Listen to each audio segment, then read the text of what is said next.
Enough. It's time to behave.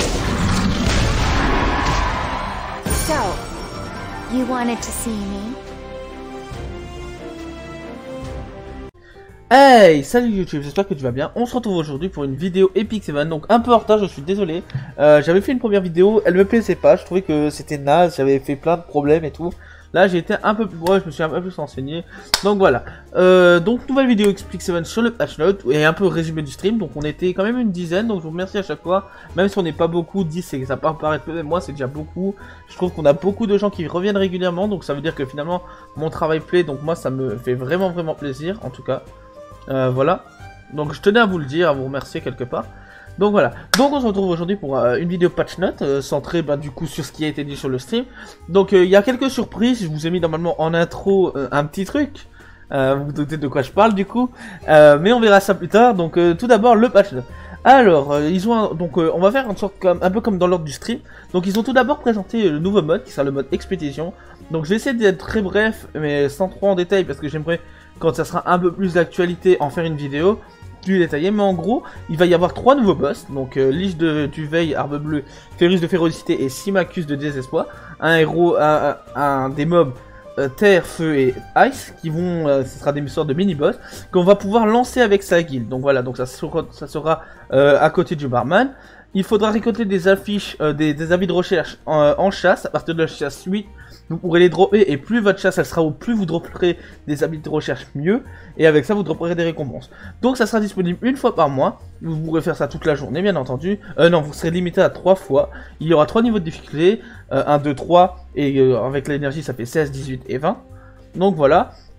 Il est conseillé, et ils ont conseillé lors de cela, de partir avec des streams, avec des teams, pardon, des streams n'importe quoi, des teams qui correspondent au type opposé. Donc par exemple, ils nous ont montré qu'ils ont frotté le mob de type Ice, et finalement ils sont partis en team Green parce que c'était vraiment plus fort. Voilà. Donc voilà. Pareil, il y a 3 niveaux de difficulté, mais vous devez passer d'abord le niveau 1 pour faire le 2, etc.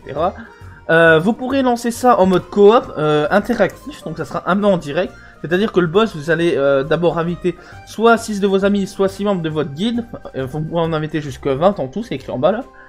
Et finalement, une fois que vous êtes 6, vous lancez. Vous pouvez lancer à moins que 6 d'ailleurs, hein, vous pouvez lancer à 2 ou voire 3. C'est largement faisable.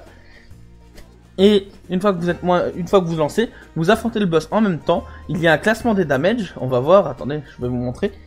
Il y a un classement des damages, vous voyez, donc vous voyez celui qui tape le plus fort.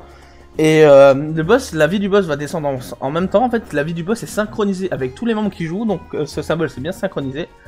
Une fois que vous avez battu le boss ou non, vous obtenez des récompenses, de l'or et des matériaux de reforge, mais si vous perdez, vous n'obtenez pas de points, et c'est les points les plus importants.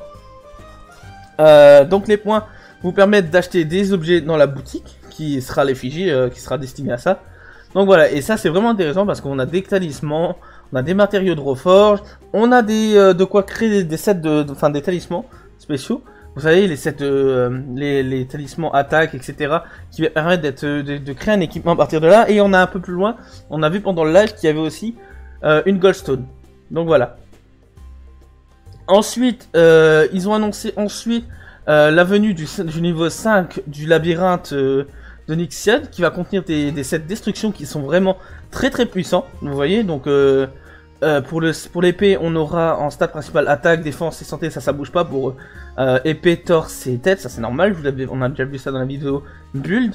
Les stats qui seront disponibles, donc sur l'épée ça sera attaque, chance de coup critique, dégâts coup critique et santé. Ensuite ça sera chance de coup critique, dégâts coup critique, santé, vitesse pour le torse.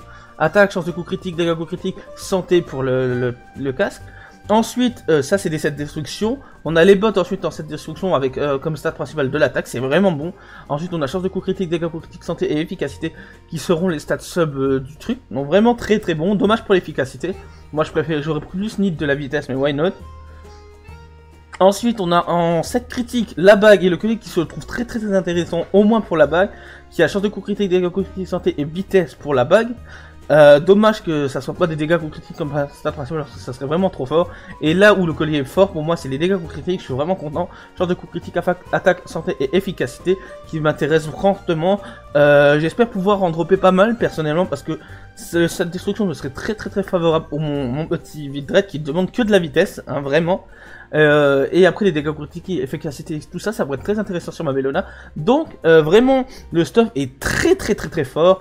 Je suis pas le seul à le dire, j'ai notamment un peu aussi regardé l'avis de tout le monde, je me cache pas de le faire, avant de faire mes vidéos pour pas donner trop de conneries, parce que je suis encore débutant, bien que j'essaie quand même de tout donner de mon ressenti, voilà. Donc je le trouve très intéressant. Ensuite, ils nous ont annoncé les équipements exclusifs de Kawarik et Ravi, dans l'ordre là, mais là ils sont écrits dans l'autre temps, c'est pas grave. Donc sur Ravi, ça donne de l'attaque, donc c'est vraiment puissant, même si je trouve que c'est pas suffisant, j'aurais bien aimé de la santé ou du critique, mais pourquoi pas. Et après, les bonus qu'elle aura par rapport aux espèces, c'est 40% de chance de dissimuler un malus sur massacre, c'est très fort. Ou 35% de chance d'afficher brûlure pendant 2 tours en utilisant massacre, je trouve ça moyen, je préfère le premier. Le dispel c'est vraiment très fort, et augmente de 10% les chances d'étourdir, c'est moyen.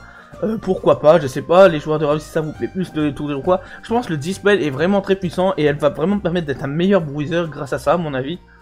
Ensuite, pour Kawarik, c'est du coup critique, donc c'est pas mal, il avait besoin de critique, mais sans plus. Ça augmente l'attaque du lanceur pendant 2 tours, en utilisant le SA, donc c'est vraiment bien, ça surpush, c'est vraiment très fort. Réduit les chances de coups critiques pendant 1 tour en utilisant explosion dimensionnelle, donc le S3.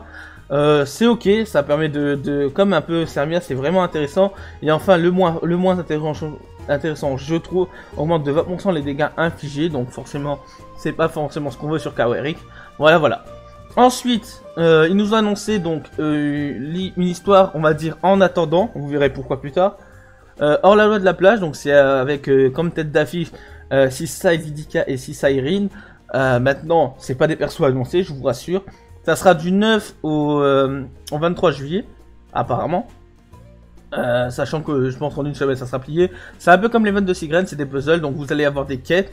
Une fois les quêtes remplies, enfin les missions comme ils appellent ça ici, vous débloquez une pièce et vous remplissez tout. Il y a normalement, je crois que c'est une bonne arme, donc à surveiller. Je crois que c'est une arme de vitesse, d'après ce que j'ai entendu dire, mais je ne suis pas sûr, donc à revérifier.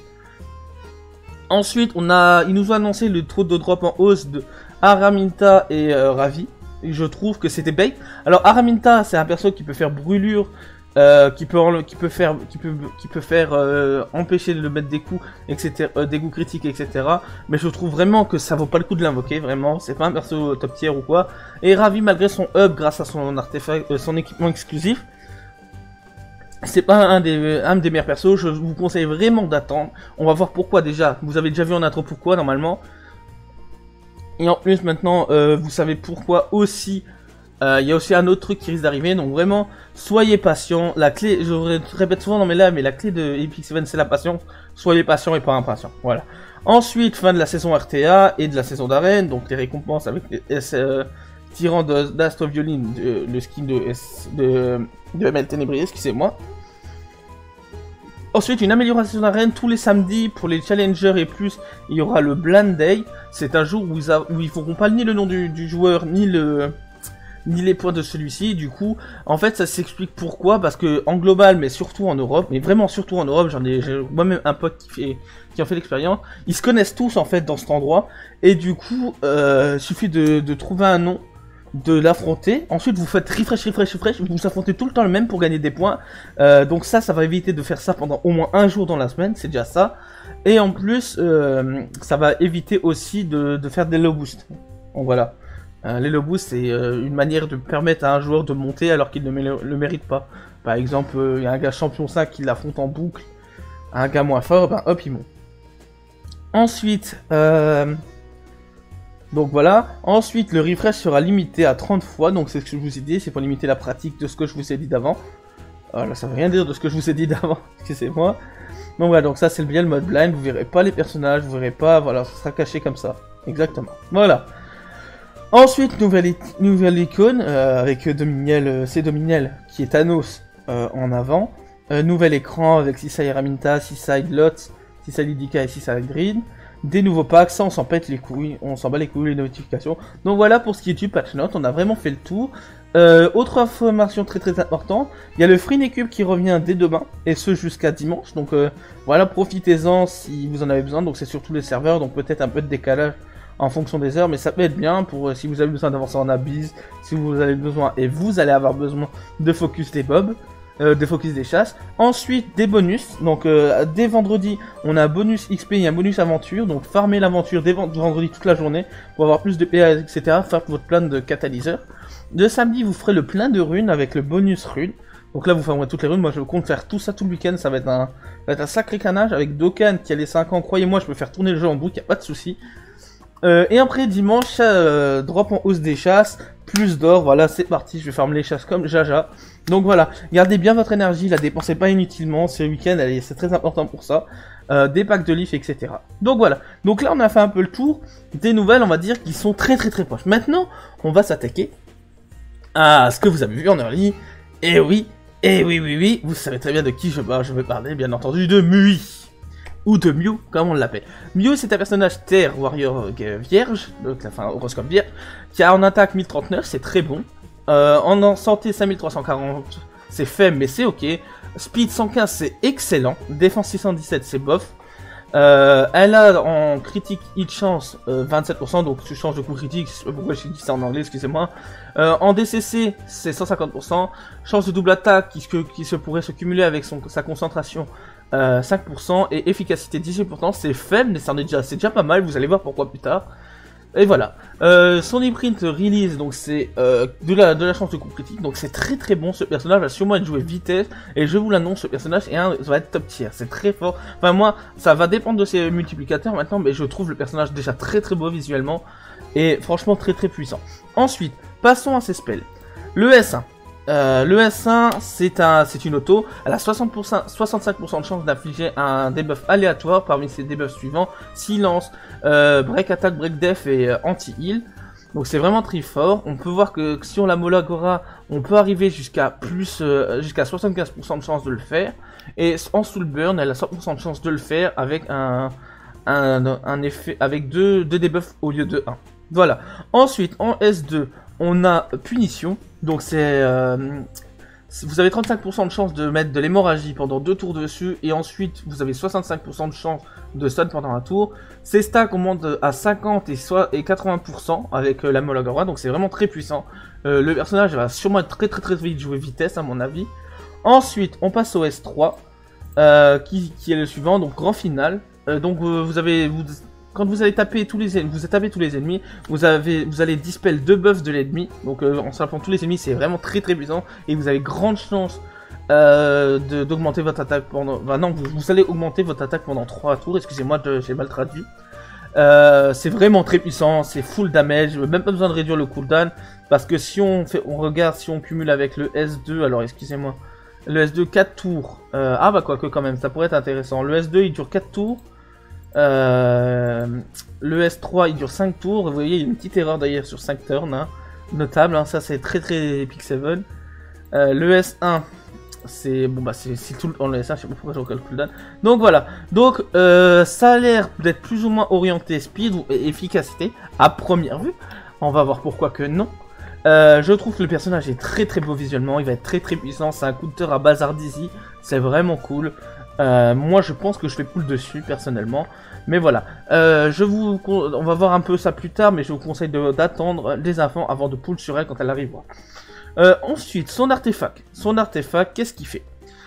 Donc on va partir, on va partir du son niveau max. Vous gagnez 50% d'efficacité en plus, et c'est pour ça qu'elle est très puissante et qu'elle ne demandera soit pas d'efficacité, soit beaucoup d'efficacité comme vous allez la jouer. Je pense qu'elle va se jouer vitesse, parce que du coup, avec beaucoup d'efficacité, de la vitesse et des damages, vous allez faire un massacre avec. Vraiment, littéralement un massacre. Si elle tape en premier, vous mettez... Avec le S2, avec le S1, vous mettez... Alors déjà, il y a le S2, vous allez mettre des debuffs, vous allez stun. Ensuite, vous allez jouer le S3 pour l'empêcher de se booster. Et ensuite, vous allez jouer le S1 en boucle. Et de toute manière, même une fois que vous arrivez, même si vous... Parce que, en fait, l'artefact, vous réduisez de 5% à chaque fois que vous allez taper. Donc, une fois que vous avez tapé avec le S1, si vous avez fait S2, S3... effectivement vous aurez plus 50%, vous avez que 40%. Mais est-ce que franchement on s'en bat pas les couilles? Parce que au final, le seul spell où ça sera réduit, vous allez jouer plus tard, elle a quand même 80% de chance de le faire. Donc voilà, Mui est très beau personnage, l'artefact est très joli aussi d'ailleurs, je ne l'ai pas dit mais il est vraiment beau. Donc voilà, vous allez dire bah c'est pas mal, finalement j'invoque pas sur Araminta, j'invoque pas sur Ravi, j'invoque sur Mew, nouveau personnage, très très bien. Et j'ai envie de vous dire messieurs, déjà je vais vous annoncer les dates de la sortie du personnage, donc c'est... à partir du 16 juillet qu'elle sera disponible, donc sur le serveur Europe c'est à partir de 5h du matin avec l'artefact, et je vous conseillerais d'attendre au minimum le 22 juillet pour invoquer. Donc déjà vous invoquez pas sur Araminta, d'accord? Ça c'est non, vous faites ce que vous voulez, à moins que vous kiffiez sur le personnage, vous invoquez pas. Ensuite, vous n'allez pas invoquer non plus sur Mui quand elle sort, car... Et là, c'est la grande surprise du stream, c'est ça, voilà. Vous voyez ce que c'est? C'est un nouvel event Seaside. Donc voilà, on a Seaside Yufine avec Moment aussi Angelica, Akates et Clarissa derrière.